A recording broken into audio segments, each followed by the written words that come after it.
Hello students, हमारा आज का विषय है पुष्पक्रम या इन्फ्लोरेसेंस। पुष्पक्रम क्या होता है? आप सभी को मालूम है कि पौधे पर जो पुष्प होते हैं वो एक निश्चित क्रम में उपस्थित होते हैं और ये पुष्पक्रम पुष्प के जिस अक्ष पर व्यवस्थित होता है उसे पेडंकल कहते हैं। पुष्प का पुष्पवृंत पेडिसल कहलाता है और अनेक पौधों के शीर्ष या शाखा के शीर्ष पर स्थित कलिका पुष्प का निर्माण करती है। ये सॉलिटरी पुष्प कहलाता है, यानी एकल शीर्षस्थ पुष्प कहलाता है। इसी प्रकार कुछ पुष्प पर्ण के कक्ष में उपस्थित होते हैं, तो इस तरह के पुष्प सॉलिटरी एक्सिलरी यानी एकल कक्षस्थ पुष्प कहलाते हैं। अब अगर हम पुष्पक्रम देखते हैं, पुष्पक्रम क्या है? पुष्पक्रम वह है जो पौधों का पुष्प अक्ष पर अरेंजमेंट बताता है। पुष्पक्रम 3 प्रकार के हो सकते हैं। पहला है असीमाक्षी या रेसिमोस, दूसरा है ससीमाक्षी या साइमोस इन्फ्लोरेसेंस और तीसरा है मिक्स्ड इन्फ्लोरेसेंस यानी मिश्रित पुष्पक्रम। पहला रेसिमोस इन्फ्लोरेसेंस। रेसिमोस इन्फ्लोरेसेंस वह होता है जिसमें पुष्प अक्ष की वृद्धि असीमित होती है तथा इस पर पुष्प अग्राभिसारी क्रम में लगे रहते हैं। अग्राभिसारी क्रम यानी नया पुष्प सबसे ऊपर होता है और पुराने पुष्प आधार के पास होते हैं, जैसा कि आपको चित्र में दिखाई दे रहा है। जो छोटे डॉट बनाए गए हैं वो नए पुष्प के लिए हैं। इसी प्रकार साइमोस इन्फ्लोरेसेंस यानी ससीमाक्षी। ससीमाक्षी वह होता है जिसमें पुष्पावली वृंत एक शीर्षस्थ पुष्प में समाप्त होता है और इसकी वृद्धि अवरुद्ध हो जाती है। चित्र में भी आपको दिखाया गया है कि जब शीर्ष पर पुष्प बन जाता है तो उस शाखा की वृद्धि रुक जाती है और एक नई शाखा वहाँ पर बननी शुरू हो जाती है। अब हम लेते हैं पहला प्रकार यानी रेसिमोस इन्फ्लोरेसेंस या असीमाक्षी पुष्पक्रम। असीमाक्षी पुष्पक्रम को हम 2 भागों में बांट सकते हैं, simple racemose and compound racemose. यानी सिंपल रेसिमोस वे हैं जिनमें हमें एक ही प्रकार से अरेंजमेंट मिलता है पुष्पों का। ऐसे पुष्पक्रम निम्न प्रकार के होते हैं। पहला है असीमाक्ष या रेसीम।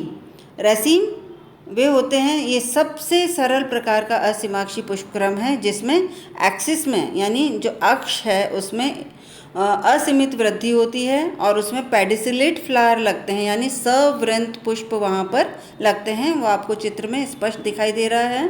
पुष्पावली वृंत जो होता है वह आशाखित रहता है। पुष्प अग्राभिसारी क्रम में हैं। जो पुराने पुष्प हैं वो नीचे आधार की तरफ हैं और नए पुष्प ऊपर की ओर आपको दिखाई दे रहे हैं। इसके एग्जाम्पल हम कई सारे ले सकते हैं। ब्रेसिकेसी फैमिली के जितने भी मेंबर हैं वो सभी इसका उदाहरण है, जैसे ब्रेसिका, रेफेनस यानी गाजर, सरसों, मूली एट्सेट्रा। सेकंड टाइप है इसका कॉरिम्ब। कॉरिम्ब का मतलब है जिसमें इलोंगेटेड एक्सिस होती है, मतलब एक्सिस में तो असीमित वृद्धि हो रही है और सावृंत पुष्प भी वहाँ पर हैं, लेकिन जो पेडिसल्स हैं वो डिफरेंट लेंथ के वहाँ पर हो जाते हैं। ये हमें क्रूसीफर्स के अंदर मिलता है कॉरिम्ब का। उसके बाद में जो आता है वो है अम्बेल यानी छत्रक। छत्रक वे पुष्पक्रम होते हैं जिनमें बहुत छोटी अक्ष होती है और उनमें सवृंत पुष्प उपस्थित होते हैं और उनमें जो पुष्प होते हैं उनके सभी के वृंत समान लंबाई के होते हैं। एग्जाम्पल है अम्बेरीफेरी या धनिया कुल। ये चित्र में आपको अम्बेल और कॉरिम्ब दोनों में अंतर साफ दिखाई दे रहा है।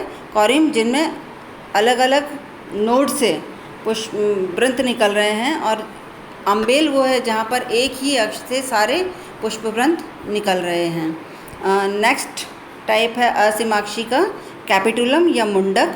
मुंडक जो पुष्पक्रम है उसमें बहुत छोटा स्वलन फ्लैटेंड एक्सिस होता है और उसके ऊपर अवृंत पुष्प उपस्थित होते हैं। अवृंत पुष्प इन्वॉल्यूकर से ढके हुए होते हैं और इनमें ब्रैक्ट उपस्थित जो कि ब्रैक्ट्स का बना हुआ होता है तथा इन पुष्पों को हम सामान्यतः फ्लोरिड्स बोलते हैं। यहाँ पर दो तरह के फ्लोरेट्स हमें दिखाई देते हैं। एग्जाम्पल आप लोगों का बहुत अच्छी तरह से देखा हुआ है, सूरजमुखी का पुष्प हो सकता है, गेंदे का पुष्प हो सकता है। तो यहाँ पर दो तरह के पुष्प हमें दिखाई देते हैं। सेंट्रल यानी केंद्र में जो पुष्प उपस्थित होते हैं, जो कि पुष्पासन पर उपस्थित होते हैं, उनमें ट्यूबुलर यानी ट्यूब के समान संरचना बनाते हुए कोरोला पाए जाते हैं और ये डिस्क फ्लोरेट कहलाते हैं। जबकि मार्जिन यानी किनारों पर जो पुष्प हमें दिखाई देते हैं, जिनकी वजह से हमें दल दिखाई देते हैं, वो स्ट्रेप लाइक होते हैं उनके कोरोला, और उनको हम कहते हैं लिग्यूलेट या रे फ्लोरेट कहलाते हैं। चित्र में आपको रिसेप्टिकल दिखाई दे रहा है और रिसेप्टिकल के ऊपर आपको लगे हुए डिस्क फ्लोरेट और रे फ्लोरेट दिखाई दे रहे हैं, और इसको ढके हुए यानी संपूर्ण पुष्पक्रम के नीचे इन्वॉल्यूकर जो कि ब्रैक्ट्स का बना हुआ होता है, वो हमें स्पष्ट रूप से दिखाई दे रहा है। नेक्स्ट टाइप है असीमाक्षी पुष्पक्रम का स्पैडिक्स। स्पैडिक्स आप इस चित्र में आराम से देख पा रहे हैं कि इसमें इलोंगेटेड एक्सिस होती है, एक्सिस थिक हो जाती है, और फ्लैशी एक्सिस जो होती है उस पर ससाइल फ्लावर यानी अवृंत पुष्प वहाँ पर लगे हुए रहते हैं, जो ज़्यादातर यूनिसेक्सुअल यानी एक लिंगी पुष्प कहलाते हैं। स्पैडिक्स के बाद में असीमाक्षी का प्रकार है कैटकिन। कैटकिन में आप लोग अच्छे से देख पा रहे हैं, पेंडुलस एक्सिस इसके अंदर हमें मिलती है, जिस पर अवृंत यानी ससाइल पुष्प वहाँ पर लगे हुए हैं, और ये भी एक लिंगी होते हैं, या तो वो मेल होते हैं या फीमेल होते हैं।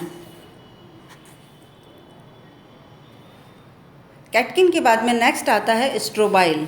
स्ट्रोबाइल असीमाक्षी पुष्प जो होते हैं, पुष्पक्रम जो होते हैं, उनके अंदर स्पाइक के समान संरचना मिलती है, लेकिन जो स्पाइक होते हैं उनके जो स्केल्स मिलते हैं वो लार्ज और मेम्ब्रेनस यानी झिल्ली नुमा स्केल्स उन पर पाए जाते हैं, जिन्हें हम ब्रैक्ट या ब्रैक्टियोल्स बोलते हैं। और इस चित्र में आपको ये ब्रैक्ट और ब्रैक्टियोल्स आसानी से दिखाई दे रहे हैं। तो इस तरह से ये असीमाक्षी पुष्पक्रम का वर्णन होता है।